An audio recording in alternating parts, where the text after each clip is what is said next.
Mari Bapak Ibu kita bersatu dalam doa. Bapa Surgawi, Bapa yang penuh kasih, kembali Tuhan kami datang ke hadirat-Mu pada pagi hari ini. Terima kasih Tuhan buat penyertaan-Mu sepanjang malam hari ini Tuhan. Engkau telah memberkati kami semua dan pada pagi hari ini Engkau bangunkan kami untuk mengikuti ibadah embun pagi. Tuhan, pada pagi hari ini kami akan mendengarkan kebenaran firman-Mu yang akan disampaikan oleh hamba-Mu Bapak Paul Jang. Biarlah Tuhan Kau akan memberkati kami semua yang hadir, Kau urapi kami semua yang akan mendengarkan kebenaran firman-Mu. Kau juga berkati lektor yang akan membacakan kebenaran firman-Mu. Terima kasih Tuhan, biarlah melalui firman ini akan tertanam di dalam hati kami Tuhan dan kami akan bisa melakukannya hari lepas hari. Terima kasih Bapa, kami sudah berdoa dan mengucap syukur. Hanya di dalam nama Tuhan Yesus Kristus kami berdoa dan mengucap syukur. Amin. Terima kasih Bu Rose. Amin. Terima kasih Bu Rusina. Silakan Ibu Sarma.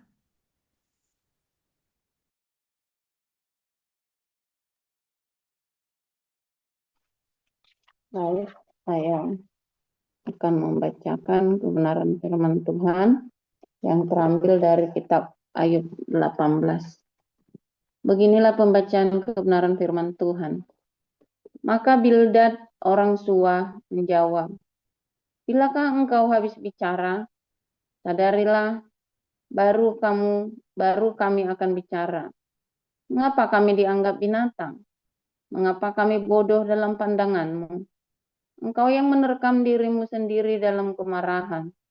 Demi kepentinganmu kah bumi harus menjadi sunyi dan gunung batu bergeser dari tempatnya?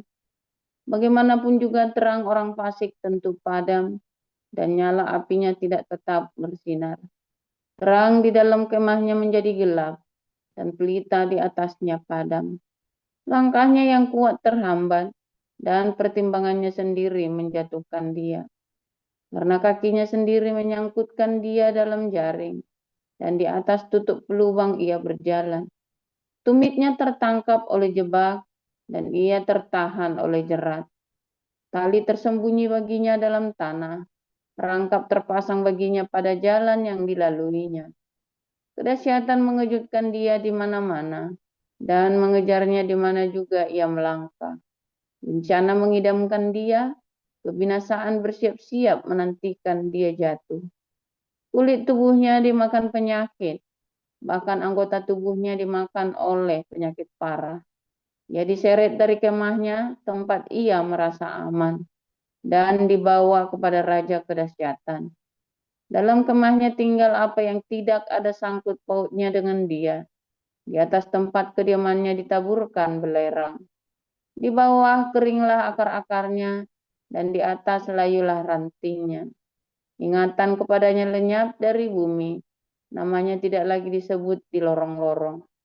Ia diusir dari tempat terang ke dalam kegelapan, dan ia dienyahkan dari dunia.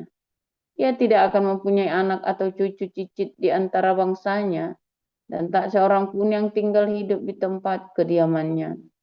Atas hari ajalnya orang-orang di barat akan tercengang, dan orang-orang di timur akan dihinggapi ketakutan.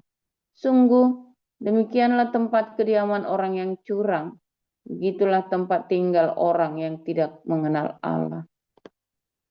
Demikian firman Tuhan. Ya, silakan dilanjutkan.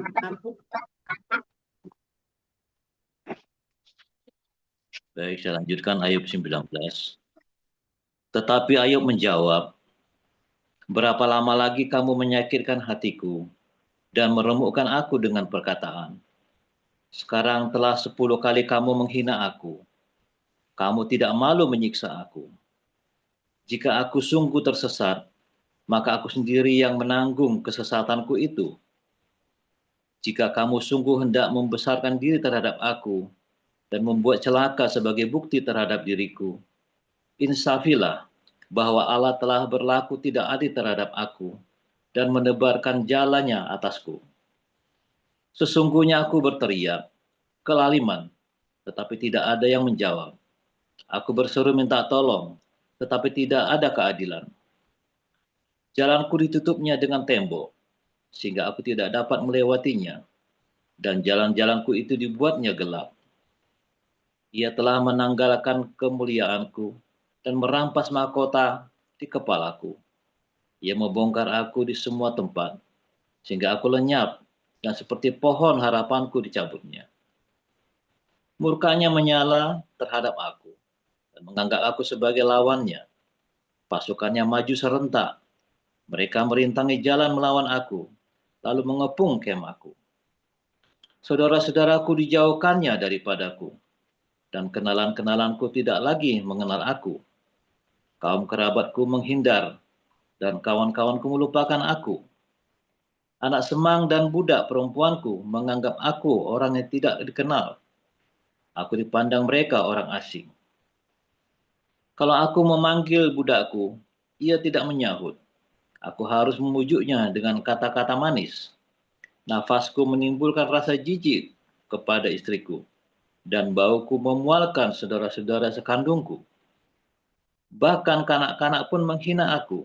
Kalau aku mau berdiri, mereka mengejek aku. Semua teman karibku merasa muak terhadap aku, dan mereka yang kukasihi berbalik melawan aku. Tulangku melekat pada kulit dan dagingku, dan hanya gusiku yang tinggal padaku. Kasihanilah aku, hai sahabat-sahabatku, karena tangan Allah telah menimpa aku.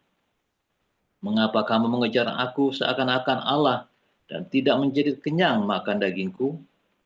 Ah, kiranya perkataanku ditulis, dicatat dalam kitab, terpahat dengan besi pengukir dan timah, pada gunung batu untuk selama-lamanya.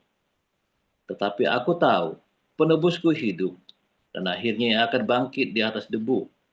Juga sesudah kulit tubuhku sangat rusak, tanpa daging pun aku akan melihat Allah. Yang aku sendiri akan melihat memihak kepadaku. Mataku sendiri menyaksikannya, dan bukan orang lain. Hati sanubariku merana karena rindu. Kalau kamu berkata, kami akan menuntut dia dan mendapatkan padanya sebab perkara. Takutlah kepada pedang, karena kegeraman mendatangkan hukuman pedang, agar kamu tahu bahwa ada pengadilan. Demikian. Silakan dilanjut, Bu Sarina. Ya, Ibrani 13. Peliharalah kasih persaudaraan. Jangan kamu lupa memberi tumpangan kepada orang, sebab dengan perbuatan demikian, beberapa orang dengan tidak diketahuinya telah menjamu malaikat-malaikat. Ingatlah akan orang-orang hukuman, karena kamu sendiri juga adalah orang-orang hukuman. Dan ingatlah akan orang-orang yang diperlakukan sewenang-wenang, karena kamu sendiri juga masih hidup di dunia ini. Hendaklah kamu semua penuh hormat terhadap perkawinan, dan janganlah kamu mencemarkan tempat tidur, sebab orang-orang sundal dan penjinah akan dihakimi Allah. Janganlah kamu menjadi hamba uang, dan cukupkanlah dirimu dengan apa yang ada padamu. Karena Allah telah berfirman, Aku sekali-kali tidak akan membiarkan engkau, dan aku sekali-kali tidak akan meninggalkan engkau. Sebab itu dengan yakin kita dapat berkata, Tuhan adalah penolongku. Aku tidak akan takut. Apakah yang dapat dilakukan manusia terhadap aku? Ingatlah akan pemimpin-pemimpin kamu yang telah menyampaikan firman Allah kepadamu. Perhatikanlah akhir hidup mereka dan contohlah iman mereka. Yesus Kristus tetap sama, baik kemarin maupun hari ini dan sampai selama-lamanya. Janganlah kamu disesatkan oleh berbagai-bagai ajaran asing, sebab yang baik ialah bahwa hati kamu diperkuat dengan kasih karunia dan bukan dengan pelbagai makanan yang tidak memberi faedah kepada mereka yang menuruti aturan-aturan makanan macam itu. Kita mempunyai suatu mezbah dan orang-orang yang melayani kemah tidak boleh makan dari apa yang di dalamnya. Karena tubuh binatang-binatang yang darahnya dibawa masuk ke tempat kudus oleh imam besar sebagai korban penghapus dosa, dibakar di luar perkemahan. Itu jugalah sebabnya Yesus telah menderita di luar pintu gerbang untuk menguduskan umat-Nya dengan darah-Nya sendiri. Karena itu, marilah kita pergi kepadanya di luar perkemahan dan menanggung kehinaannya. Sebab di sini kita tidak mempunyai tempat tinggal yang tetap. Kita mencari kota yang akan datang. Sebab itu, marilah kita oleh Dia senantiasa mempersembahkan korban syukur kepada Allah, yaitu ucapan bibir yang memuliakan nama-Nya. Dan janganlah kamu lupa berbuat baik dan memberi bantuan. Sebab korban-korban yang demikian yang berkenan kepada Allah. Taatilah pemimpin-pemimpinmu dan tunduklah kepada mereka. Sebab mereka berjaga-jaga atas jiwamu sebagai orang-orang yang harus bertanggung jawab atasnya. Dengan jalan itu, mereka akan melakukannya dengan gembira, bukan dengan keluh kesah, sebab hal itu tidak akan membawa keuntungan bagimu. Berdoalah terus untuk kami, sebab kami yakin bahwa hati nurani kami adalah baik. Karena di dalam segala hal, kami menginginkan suatu hidup yang baik. Dan secara khusus, aku menasihatkan kamu agar kamu melakukannya, supaya aku lebih lekas dikembalikan kepada kamu. Maka Allah damai sejahtera yang oleh darah perjanjian yang kekal telah membawa kembali dari antara orang mati Gembala Agung segala domba, yaitu Yesus, Tuhan kita.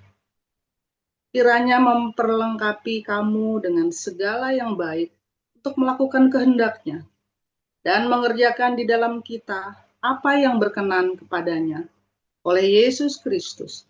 Bagi Dialah kemuliaan sampai selama-lamanya. Amin. Dan aku menasihatkan kamu, saudara-saudara, supaya kata-kata nasihat ini kamu sambut dengan rela hati. Sekalipun pendek saja suratku ini kepada kamu. Ketahuilah bahwa Timotius, saudara kita, telah berangkat segera sesudah ia datang. Aku akan mengunjungi kamu bersama-sama dengan dia. Sampaikanlah salam kepada semua pemimpin kamu dan semua orang kudus. Terimalah salam dari saudara-saudara di Italia. Kasih karunia menyertai kamu sekalian. Demikian.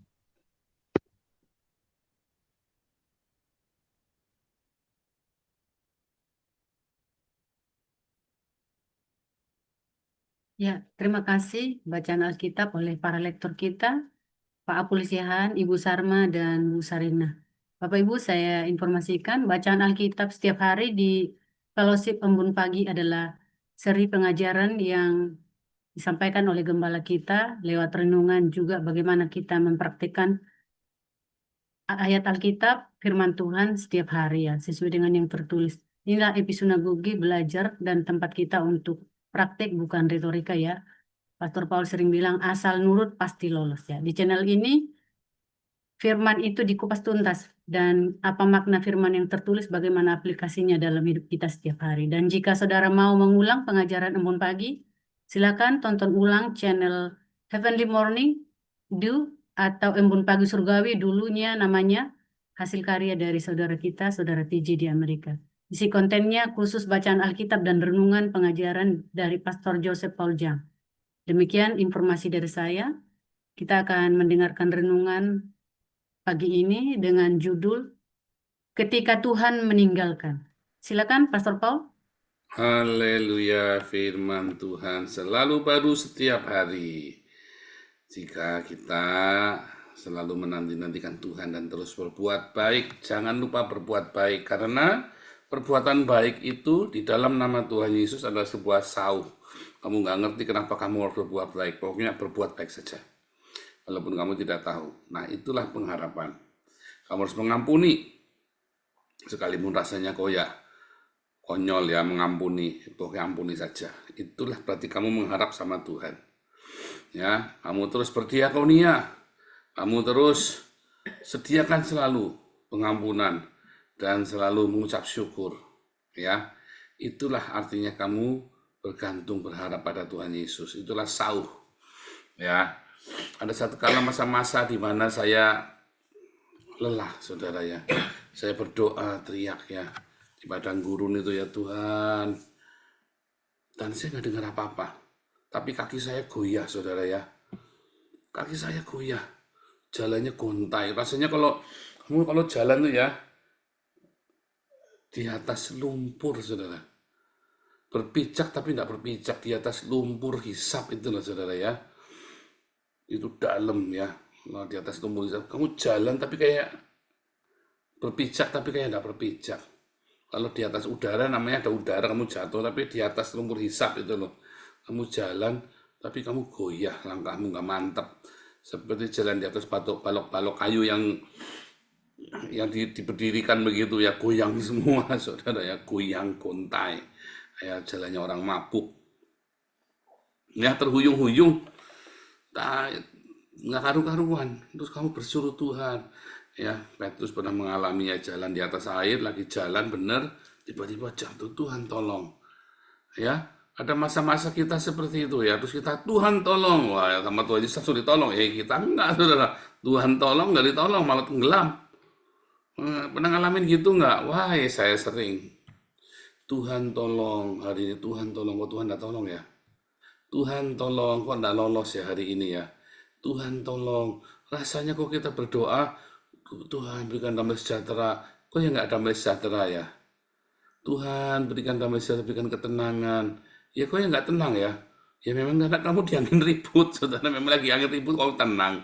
Memang itu angin ribut, yang kamu dengar ya suara berisiknya angin. Kalau kamu di tengah-tengah gemuruh air terjun angin ribut, kamu terus aku nggak dengar apa-apa, berarti kamu udah budek gitu, saudara. Berarti kamu udah salah itu.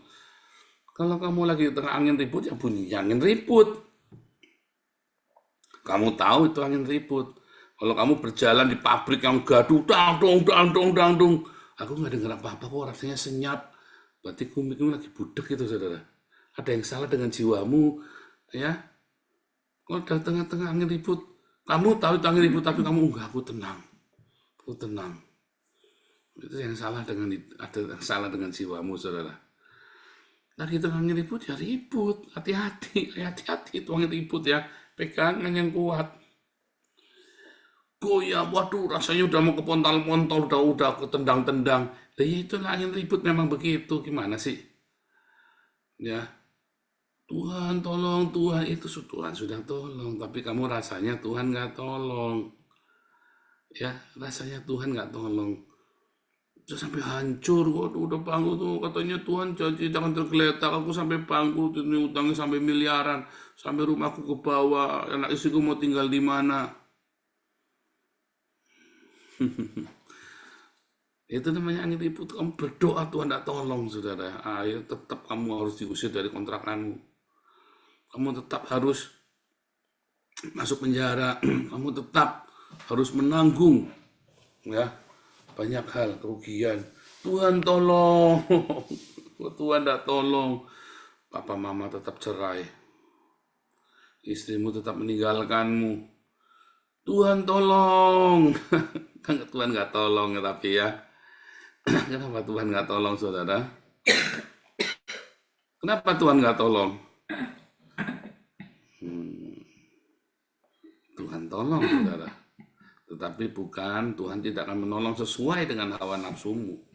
Ya, Tuhan tidak akan menolong. Kalau kamu ke tempat fitness, kamu angkat beban tidak kuat, ya personal trainingnya itu ya akan bantuin kamu sambil mok-mok, saudara ya.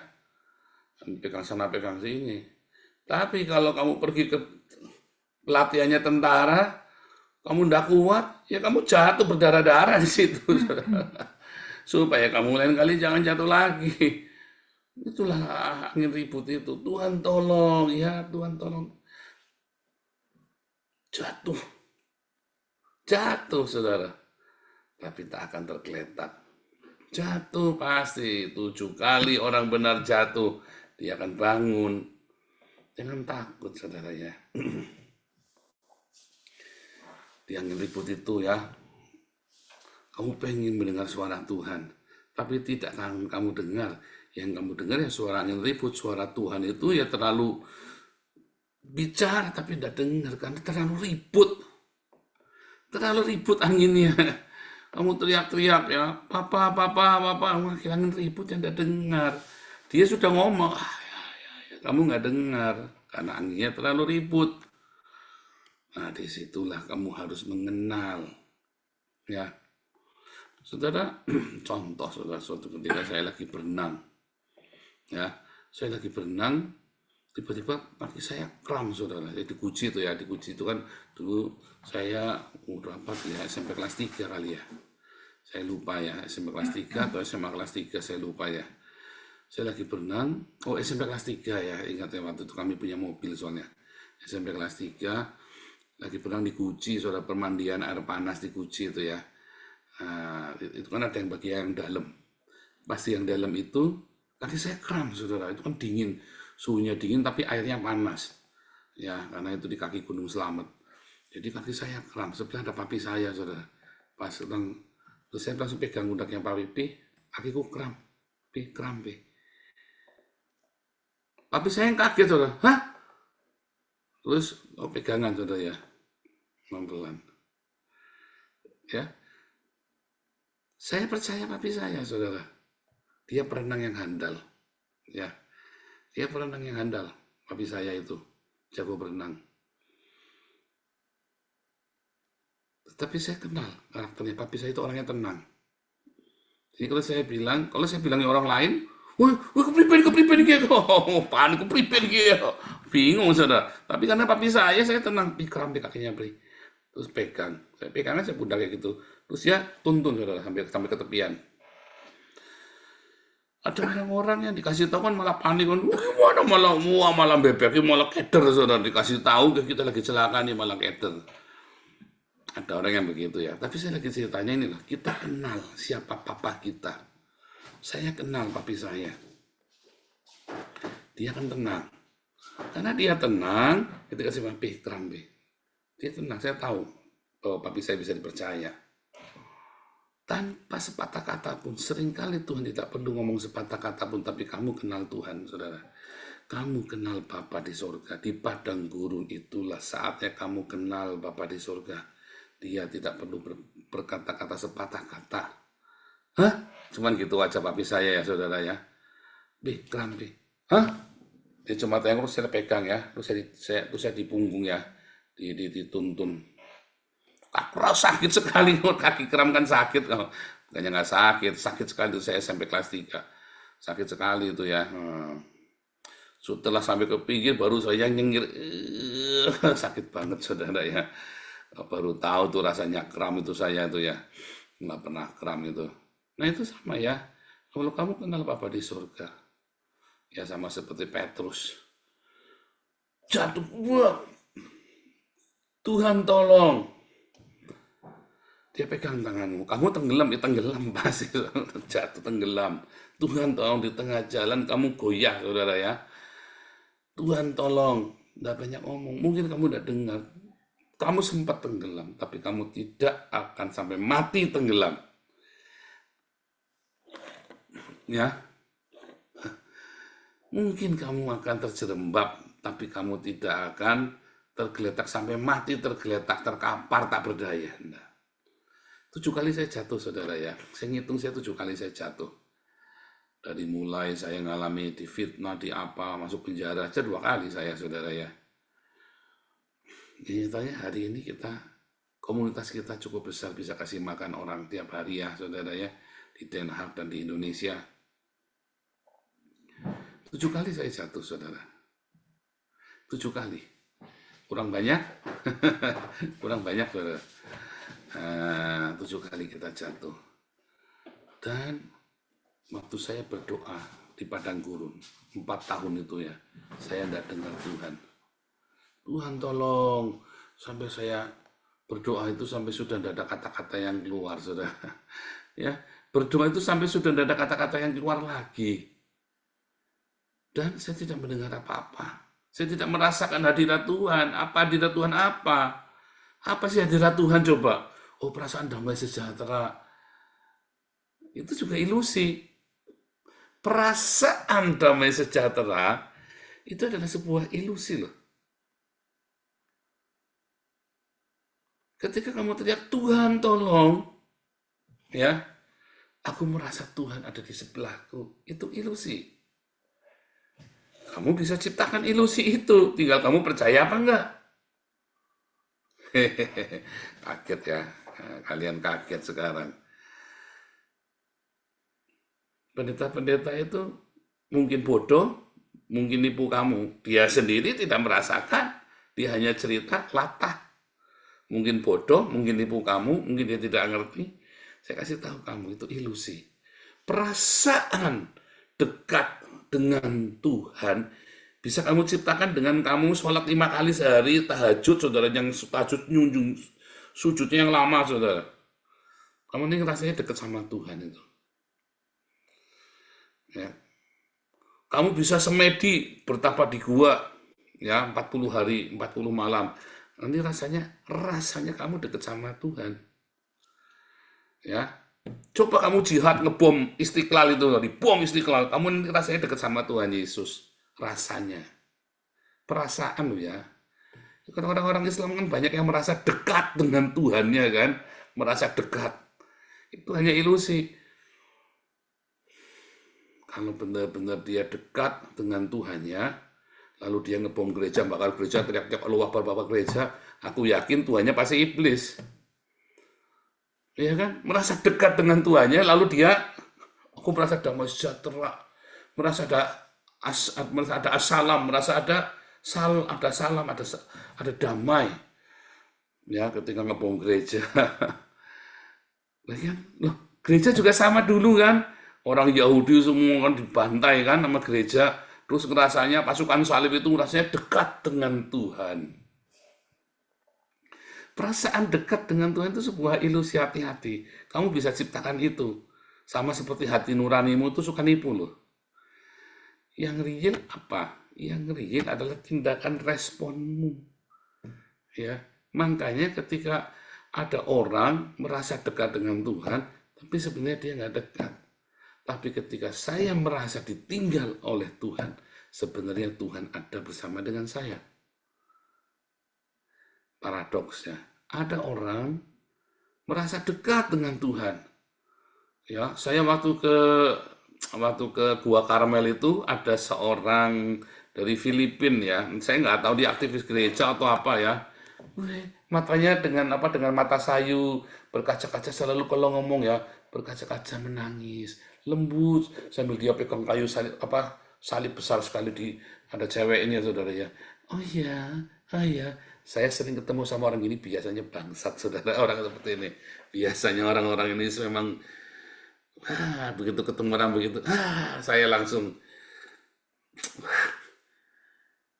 orang dekat dengan Tuhan, dia bukan perasaan dekat dengan Tuhan, akan keluar dari tindakannya dia. Begitu orang itu dimanis-maniske, biasanya dia akan korbankan kamu. Orang-orang ini menyembunyikan banyak sekali kejahatan dalam hatinya yang siap. Bisa tiba-tiba kejam loh. Kamu lihat orang-orang Islam itu kan santun-santun itu kan. Oh iya, ngomongnya halus saudara. Lalu perlu bisik-bisik kalau ngomong. Ya, yang perempuan juga. Sambil nunduk, pura-pura nunduk gitu ya. Katanya, wah kalau udah sayu-sayu gitu nunduk, nggak taunya ngebom. Di dalam tetenya, BH-nya ada bom. Iya nggak? Perasaan beragama, perasaan dekat dengan Tuhan itu ilusi, hati-hati kamu saudara. Makanya kamu tidak mendapat pertolongan. Makanya hidupnya kamu mentok kere terus. Makanya keluarganya kamu tetap berantakan. Makanya kamu terus saja. Kamu yang menderita ya tetap menderita, yang susah kere. Ada yang sampai berhasil sukses, tapi kamu sebenarnya di belakang layar kamu banyak bunuh orang lain, kamu banyak injek orang lain. Betul nggak? Saya cerita realita ya, saya banyak ketemu ya. Yang saya ngomong ini realita. Jadi perasaan dekat dengan Tuhan itu hati-hati. Kalau orang dekat dengan Tuhan itu jangan dipikir dengan perasaan. Kalau saya tanya nih ya, sama Bu Rima atau Pak Yanja nih, Pak Jansen ini laki-laki bukan? Terus Pak Jansen jawab, saya ini di KTP laki-laki, Pak. Tapi perasaan, oh ya bukan, Pak. Keter, saudara.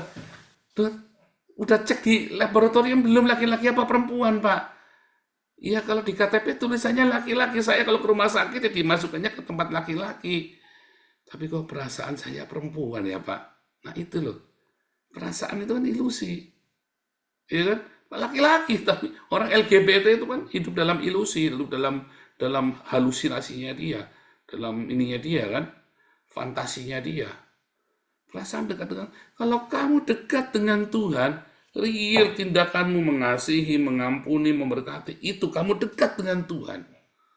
Percaya saya, kalau kamu berdiakonia tanpa kamu mencari kemuliaan buat dirimu sendiri, kalau kamu melepaskan pengampunan kepada istrimu, suamimu, kepada orang tua, saudara sesamamu, ya, kalau kamu selalu ada ucapan syukur, ya, itulah dekat dengan Tuhan. Walaupun rasanya kayak Bimbo, aku jauh, engkau jauh, itulah saudara. Kalau kamu mau pakai perasaan dekat, ya kamu akan hidup di dalam halu, dalam fantasimu, ciptakan aja sendiri, hipnotis. Tatap mata saya, cetik. Setelah hitungan ketiga, kamu akan bangun dan kamu akan merasa sangat dekat dengan Tuhan. Tik bangun, dia akan merasa perasaan dekat dengan Tuhan. Ya. Tetapi kalau kamu hidup di dalam pengampunan, ada diakoniamu, ya, terus berbuat baik. Kalau kamu terus bilang Tuhan Yesus baik, tiap hari kamu bilang, ngelilir bilang Tuhan Yesus baik, mungkin perasaanmu kayaknya Tuhan jauh, tapi sebenarnya Tuhan ada di mulutmu, saudara. Ketika kamu lepaskan pengampunan, bahkan kamu hadirkan Tuhan. Kalau kamu hadirkan Tuhan, berarti Tuhan ada di dalam kamu. Kok rasanya nggak bisa ngampuni? Nah ya perasaan. Kamu jangan pakai perasaan. Ya, iman itu tadi ditanya nih ya, Buros itu laki-laki perempuan. Aku di KTP perempuan, Pak, tapi rasanya aku ya laki-laki. Nah, itu perasaan itu namanya. Iman itu enggak seperti itu. Ya. Kamu laki-laki atau perempuan? Laki-laki dong. Ya. Saya laki-laki. Perasaan pakai perasaan. Ya, bukan pakai perasaan, pokoknya saya laki-laki. Bukan pakai masalah perasaan. Memang itu fakta. Ya. Tetapi kalau kamu pelit, nggak suka menabur berdiakonia, kalau kamu tidak suka berbuat kebaikan, kalau kamu tidak mau mengampuni, ada beberapa orang ya, saya tanya, dia ngaku, aku nggak bisa ngampuni, tapi dia seneng nyanyi-nyanyi lagu rohani, seneng belajar Alkitab, supaya merasa dekat dengan Tuhan. Tapi saya bilang, kamu jauh dari Tuhan, coba kamu lepaskan pengampunan. Hari itu Tuhan hadir. Simpel ya. Tuhan tidak pernah tinggalkan kamu. Kamu yang meninggalkan dia. Dan kamu lalu ketika kamu tinggalkan Tuhan, kamu ciptakan perasaan dekat dengan Tuhan dengan fantasimu. Oh, aku dibimbing sama Tuhan. Ini aku lagi digendong sama Tuhan. Bullshit. Kamu dibimbing sama Tuhan, digendong sama Tuhan, tapi kamu pelitnya minta ampun, ngampuni aja nggak bisa. Bohong kamu. Nah, itu namanya ilusi agama. Itulah ilusi agama. Ya. Itulah ilusi dari kedekatanmu dengan Tuhan. Perasaan dekat dengan Tuhan. Lakukan saja. Mengasihi, mengampuni, memberkati. Ucapan syukur senantiasa. Apapun yang terjadi di dalam hidupku, selalu berkata Tuhan Yesus baik. Kamu bilang Tuhan Yesus baik. Kamu jangan pakai perasaan, rasanya dekat tuh, rasanya jauh. Ya, Tuhan tidak pernah tinggalkan kamu. Kamu yang tinggalkan Tuhan. Kalau kamu selalu katakan Tuhan Yesus baik, ada ucapan syukur setiap hari 24 jam. Ya, setiap hari kamu dilepaskan pengampunan, setiap hari kamu berdiakonia. Nggak usah ditanya, nggak usah pakai perasaan. Itu udah pasti Tuhan sama kamu. Ya, udah pasti itu. Nggak usah ditanya, nggak usah dirasa-rasa. Perasaanmu itu menipu. Perasaanmu itu mempermainkanmu. Kamu kan digoncang-goncang, digoyang-goyang. Kamu kan perasaanmu itu menipu, saudara ya. Nggak firm imanmu. Ya, ketika kamu mengampuni, mengasihi, memberkati, itu sauh yang kokoh, sauh yang kuat. Ya, yang membuat kamu bisa bertahan di dalam segala badai kehidupanmu. Jangan pakai perasaan lagi. Ya, lakukan. Mengasihi, mengampuni, memberkati. Ucapkan syukur senantiasa dalam segala hal. Kamu bersama dengan Tuhan. Bahkan kamu lagi mengucap syukur, kamu nangis. Karena kamu baru ketipu 1 miliar, itu tabungan kamu kerja 40 tahun. Hilang dalam semalam. Kamu bilang, terima kasih Yesus sambil nangis. Tidak apa-apa. Tuhan Yesus, Engkau baik. Itu sungguh-sungguh baik. Saya banyak sekali kehilangan yang seperti itu. Saya banyak sekali kerugian-kerugian yang tidak terhitung. Tetapi endingnya, karena saya selalu mengucap syukur, Tuhan bikin semua yang tidak baik, yang kamu pikir nggak baik itu ternyata baik. Nah, kalau Tuhan sudah kembalikan, kamu jangan nengok, aduh, udah punya 1 miliar. Itu namanya kamu nggak mengucap syukur, nah kan sudah diganti sama Tuhan. Iya, tapi andaikan dulu 1 miliar yang nggak hilang, aku sekarang punya begini, punya begitu. Itu namanya kamu tidak mengucap syukur sama Tuhan. Itu namanya kamu ngajak balik ke Mesir. Dulu aku punya ini, dulu aku punya, oh kalau saja aku tidak ditipu, aku punya uang 12 miliar sekarang tabunganku. Itu namanya kamu lagi mau balik ke Mesir. Jalan ke depan, jalan ke tanah perjanjian. 12 miliar itu, kenapa Tuhan izinkan itu hilang 12 miliarmu itu? Karena 12 miliar itu memang bukan hakmu. Gara-gara 12 miliarmu, kamu tidak bisa masuk tanah perjanjian. Kamu akan tetap tinggal di Mesir, dalam perbudakan Mesir.